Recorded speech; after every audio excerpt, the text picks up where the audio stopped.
Welcome to the Create the Future podcast. I'm Rick Williams. The Create the Future podcast is a forum for leaders to share their story about difficult decisions they've made for their company or any organization, and in some cases for themselves. My goal is to share these stories about leadership and making tough calls with a broader leadership community, so you will become a more successful leader of your organization. So, we have a great guest today with a compelling story to tell and an awful lot of compelling information that you will find fascinating. We will hear about lessons learned and what they've experienced. I'm excited to introduce you to Peggy Sullivan. So, Peggy is a widely sought after speaker, a performance expert, a TED Talk speaker, and somebody who will help us understand how to be a better performer in your job as you're doing it today. So, Peggy, welcome to the Create the Future podcast. Introduce yourself and tell us about your journey up to this point. Hi, well, I'm really happy to be here today. And I'd like to start off by being really honest with you. My name is Peggy, and I am a busyness addict in recovery. And for me, in work world, there's always been too much to do and too little time to do it. And I think that's why I've gotten very curious about a subject I call time poverty, not having time for what's important. And so for Mhm. me, I love helping people really be able to translate their work into meaningful, effective, transformational, bottom line impact stuff where you get the important things done and you push aside the things that maybe are a little lower value. So here I am, and let's get started. Oh, well, that's great. So, Peggy, I hope that listeners today will come away with a little bit better understanding of you, what you're doing, the results that you, from your research. We're certainly going to talk about that. Talk a little bit about how all of this relates to and is important to the person who's in a leadership role, has a million demands on them every single day. And how does that help them or hurt them when they have responsibility for making the important decisions that'll create the future for their organization? Yeah, the reality is 96% of us are over the top busy. We want to be less busy, but we don't know how. So the important piece in all of this is how can I be more productive, more effective, healthier, happier, more aligned with what gives me purpose. And for me, I've spent a lifetime researching it, and I found it's a combination of a three-step framework that works really well. It starts with subtracting your low value transactions, right? We all spend time on these low value activities, multitasking, for example. We Mhm. all are guilty of that. And yet, when we multitask, it takes us 2.5 times longer and we make 50% more errors. So, subtraction is a big part. So is really diving into the neuroscience of happiness.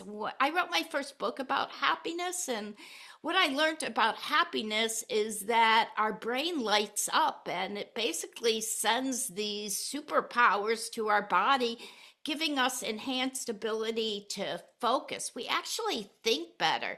We're in a better mood. We're more Mhm. charismatic. We fight off chronic disease. We live longer. But yet, we're a society that thinks happiness is a destination, a thing. We don't create these micro moments for ourselves. And that's why step two in this process I try to teach people is really stepping into micro moments of happiness. I call them Mhm. happiness rituals. And last but not least, we live in a world where I think the latest stats are 88% of us don't feel like what we're doing is aligned with our purpose. We don't walk away with a sense of meaning. So I think it's really important to dig deep into what are your values? What is your why? What do you want at the end of the day when everything's said and done to be known for? What contributions, what values? So there was a whole messful, but I think we all know we're busy. And the big thing is how do we escape time poverty, the sense that we don't have enough time? That is very, very helpful. How do you think if I, as an individual, am thinking about what do I do now that I understand what you just said? And you're saying, Rick, focus on your values and what's really important to you, and have that as driving how I, Rick, am spending my time. How do you recommend people do that? I mean, how do you actually do Yeah. that? I think the first step is kind of reducing the temperature underneath the pot, right? When things are really being thrown at us and we're super busy, we tend to be on autopilot, and that's never a good place to be. So I always tell people to think about what you're doing, your daily habits, and what you can remove. What can you change? As it turns out, as human beings, we have 21 micro habits that really affect our performance. And they range anything from, spending too much time in meetings to, not getting a good night's sleep or eating nutrients or, taking Yeah. care of yourself. So there are all sorts of things that we can do. I have a tool that I call the busy barometer, and it measures for all of those things. People can take it free from my website, but Okay. basically, you need to understand what's keeping you from what's important. What are your low value activities? And, maybe they're habits, maybe they're rituals, maybe you go to too many meetings, maybe you multitask, maybe you doom scroll. Whatever it is, we're all guilty of it. And a habit change is just that, a habit change. Just do it 3 times, and Mhm. all of a sudden, it's your new habit. Well, if I am 28 and I've graduated from college or graduate school or whatever it is, I've gotten started, I'm doing okay. If I really thought about it, my concept of what's really important to me, what am I really trying to achieve with my life, is quite different than if I am 58 and I've had a good career and now I'm trying to think about the last stage of my career. How do I, as an individual, go about finding my values, defining what's really important to me? How would I do that? I think we all should start off at a young age thinking about how can I add value and what does the world need? Mhm. And those are two Mhm. separate things. We all have Yeah, unique skill sets and things that come naturally to us. But what does right. the world need? What will make the world a better place? And there are lots of answers to that question, but when you find your unique talent and you marry it with what the world needs, you're kind of traveling in the right direction. And you can also just do your homework, ask the people around you, ask your reporting manager, what's important to you. If I was 90 days out and you said we had an amazing 90 days, what would have been accomplished? What are you looking for? So for me, it's a lot of it is being a good listener and asking people how you can help them so they become true advocates for you and your cause. Well, in my book, Create the Future, I talk about something similar to what you just said as your zone of leadership. Whereas your zone of leadership is that intersection between your passions and your strengths. And you will be more happy, more successful in a job when you're in your zone of leadership, the intersection of your strengths and your passions. Because I think it's a very important concept that you're developing. I guess what I'm thinking about in this context is I'm trying to at least broadly keep us in the conversation about decision making, that I think a lot of what I recommend that people do is not feel that they, have to make or even should make important decisions by themselves. that they should engage and learn from others. I use the phrase that whatever it is that they're planning to do or thinking about doing, it might be wrong, and they were more likely to be successful if they engage with other people. And that is fundamentally what you're saying as well. So talk about that a little bit. How do you involve other people in finding Yeah, your I mean, I values call that and human-centered leadership. And the yeah, reality is, as a group, we make better decisions. As a group, we have better ideas. We're just stronger together. Anything that you try to do as an individual, if you put people around you who know their stuff, you're just going to have more ideas and more fuel as to what to do and what's going to work because you have more experience that's leading right. into that decision. So I'm usually about, okay, this isn't about me. This is about what's best. And asking other people for their opinions and melding everything together so we have the best of everybody's mind. You've been working, I'm going to say on your own. I mean that in a positive way for a Mhm. number of years, but you've also worked and you've worked with large clients, Google and others, and you've also worked with larger organizations yourself. Do you have some stories to tell about those experiences, about what you've seen, about what's worked and didn't work?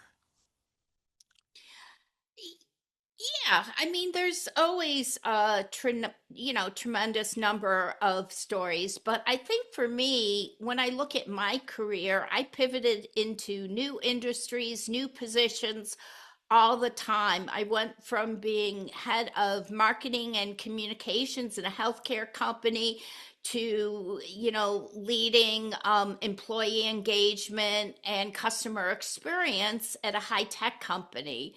And Mhm. I think people are basically the same. They want to add value. They want to feel good about what they're doing. They want to work with people they trust. And every single time, while things changed and I had a lot more to learn, it was about trusting the fact that I can pivot, right? Like I can go from Medicare to high tech. I know I can do this because I've done hard things before. I can go out on my own and run my own company because, hey, I'm research driven and I know everything that I do has some research behind it, which sets me up for success. So, for me, it's also about doing the uncomfortable. My mentor always Mhm. used to tell me a day without learning something new is a lost opportunity. And I Right. really believe that. I'm going to be moderating at a Medicare conference in a couple of weeks. I've never been a moderator before. I've been a speaker, I've planned meetings, I've been a workshop host. This is new to me. And so in the beginning, I was kind of like, I don't know what to do. I don't know how to do this. And so I just began, just threw in and just started working, and then I started getting AI involved, and before I knew it, I was picking up speed, picking up momentum. The words were flowing. I was having a lot of ideas, and next thing I knew, AI helped me spit out a moderator's guide that was based on all the input that I had put in there about what's going on in the world today. And so I think my point in that is we live in a world where we can do anything, and research is so easy and it feels so good to do something that's never been done before, something that's really challenging and really hard. And so I encourage people to get out of their comfort zones and to embrace uncertainty and embrace learning new things, growth. And in the beginning, you talked about core values. And for me, growth is a core value. I'm always trying to learn new things. So, number one, I can be more valuable to everybody around us, but also I build Mhm. my confidence that, hey, I can do hard things. I got to tell you, Peggy, you listening to you is such a delight. You think that you're like everybody else, but I know you're not like everybody else. And I'm just listening to you say, I moved from this company to a high tech that a completely different kind of company, and you just went off and did it. And how did you, I mean, why weren't you afraid? I mean, why weren't you afraid that you wouldn't be successful? How did you overcome what normal people would think of, and I'm not that you're not normal, what normal people would think of would be, oh my gosh, this is a big risk for me in my career, and do it, can I Yeah. really do it? How did you have the courage to do that? Yeah, I tend to think about everything as micro steps and what micro steps can I take towards my end game. And I try not to think about, the big macro moment, but just what a couple of things I can do that will give me a feel for what I need to be doing and give me some additional information. And I believe that we can do hard things. When I was 50 years old, my husband had decided he didn't want to be married anymore.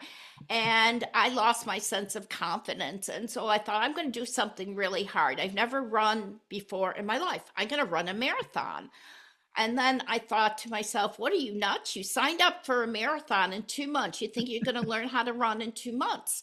And I just worked backwards and I said, well, what micro steps do I need to take? And when I broke it into smaller steps, it just got very doable. And yes, it was hard to run my first marathon at 50 Mhm. years old, but it was just a bunch of micro steps. It was just that first mile and saying, hey, okay, I ran a mile. Tomorrow I'm going to run two. Let me just share a story with you. I had a podcast interview a week ago with an unbelievably fascinating guy who had a career in the Marine Corps. And he finally left the Marine Corps and had a job which didn't work out for a whole bunch of reasons. And then he said, I think I have a set of skills that I could start a company. And he had been doing his last stint with the Marine Corps was actually doing recruiting. So I can start a company that's doing senior level recruiting. And I said, okay, came out of the Marine Corps, a really significant career there, and now you're going to start a company? I said, how did you get the courage to do that? And we talked about what courage meant in the context of being in the Marine Corps, where the people talk about courage in the military all the time. He said, my courage came from my wife. She talked with me about, she thought I could do it, that I had the skills, the experience, the capabilities to do it. And his courage didn't come from the Marine Corps. It actually came from his wife, who gave him the feeling of confidence that he could be successful. And what I'm hearing you saying is that your way of having courage was to say, okay, what are the 10 steps I have to make to get there? And I can do step one. I think I can do step two.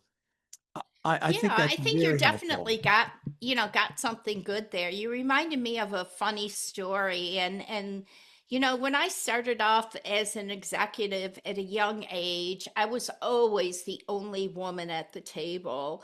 And I know that's changed, but it hasn't changed as much as people think. And I can remember when I interviewed for my first executive position, and they offered me the job and I was brimming ear to ear and I'm walking to the elevator, I'm just about to push the button and my soon to be boss says, I can't believe I just hired a woman. And it was 2 weeks before I started that job. So I had to think about what did that mean? And then the very first day that I started, he had an executive meeting, and I was going to be the first woman at this executive meeting in a male dominated industry. And as I was walking up to the conference room, I heard the guy saying, oh, this meeting's going to change. We now have a woman at the table.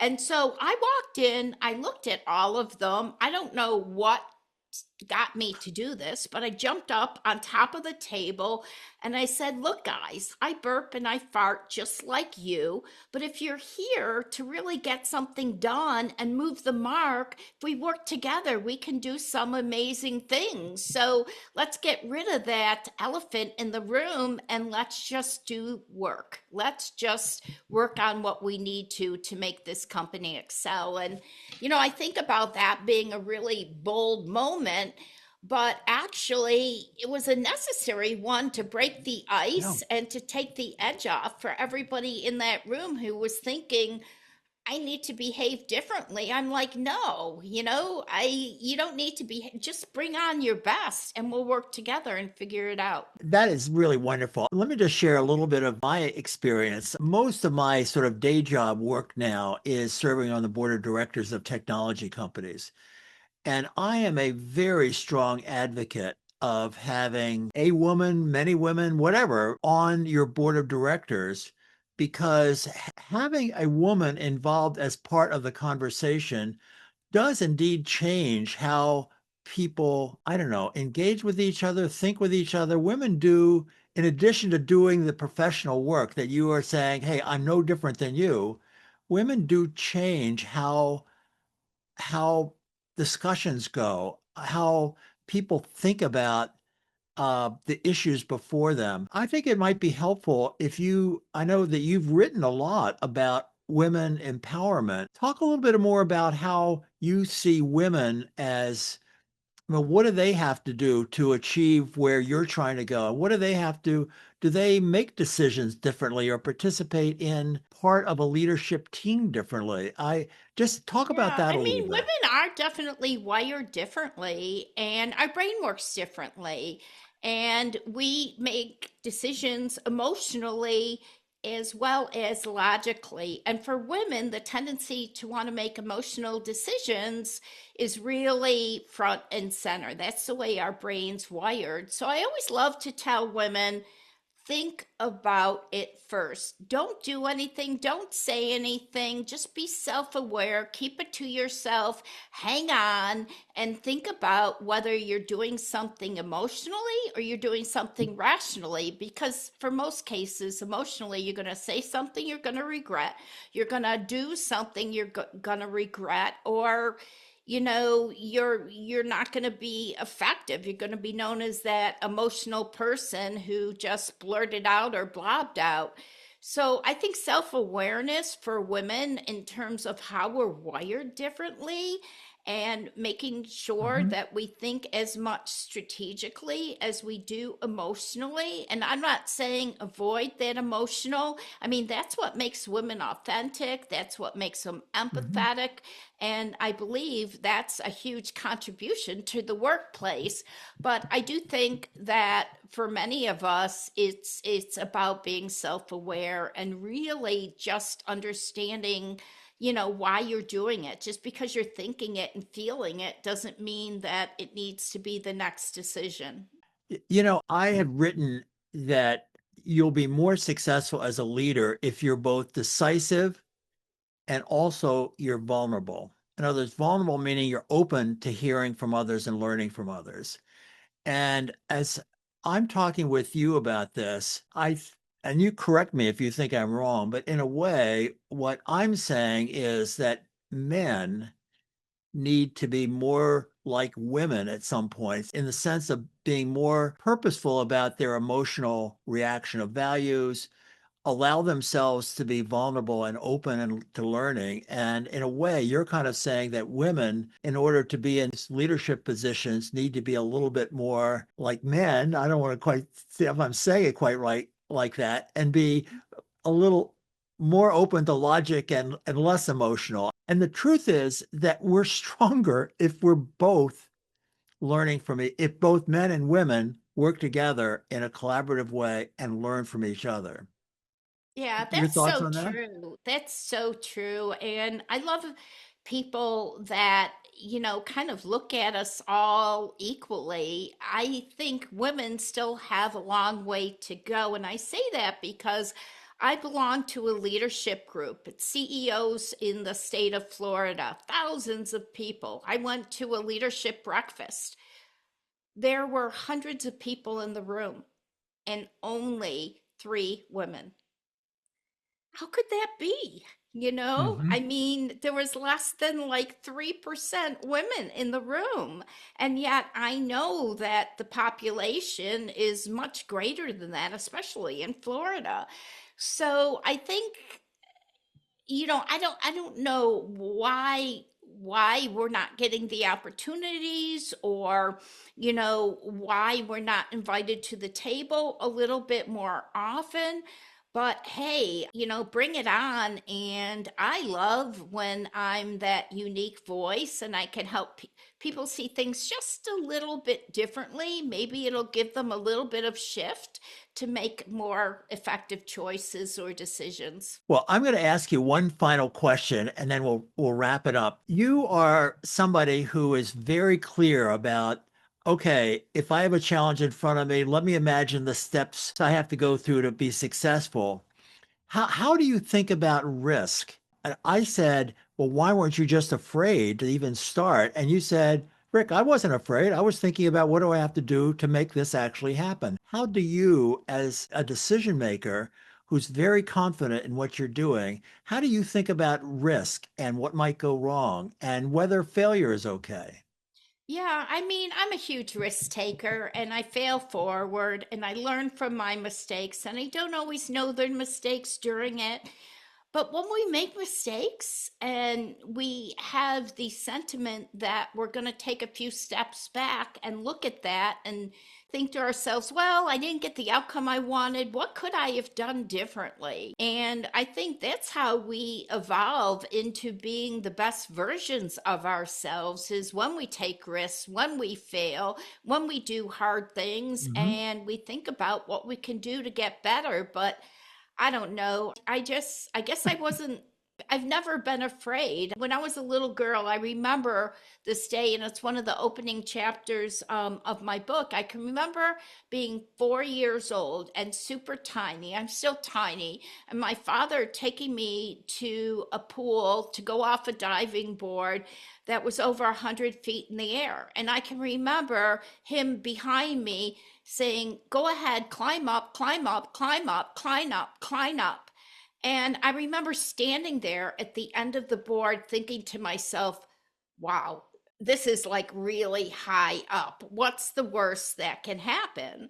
And so I stood there and I just remembered everything my dad taught me about diving and kind of putting my hands and going over. And I just did one huge belly flop. And I got out of the pool and people were clapping. And I was like, I didn't even notice anybody notice me. And it was their warmth and their ability to clap at my utter belly flop. And it made me feel good. So, what did I want to do? I wanted to get up again and do it again and see how that felt. And so, I just think that's part of life, right? Climb that diving board, stand at the end, and just close your eyes and see what happens. Well, Peggy, this is great. Thank you for sharing your experiences. You've made a valuable contribution to our understanding of the challenges leaders face every day. How can our audience learn more about you and perhaps even be in touch with you?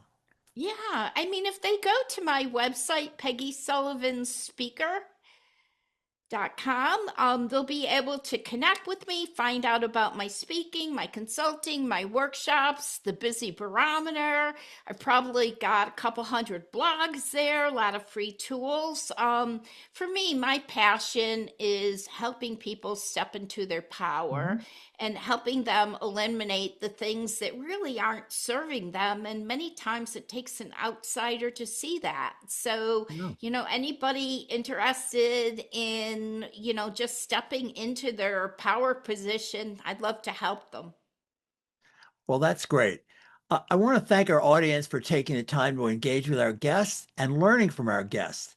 If you have a compelling story to share about a difficult decision, please contact me. Go to rickwilliamsleadership.com and go to the Create the Future podcast section on the website. Again, that's rickwilliamsleadership.com. Remember that you create the future by the decisions you make today. So take time to get your important decisions right and also have some fun. Until next time, be well.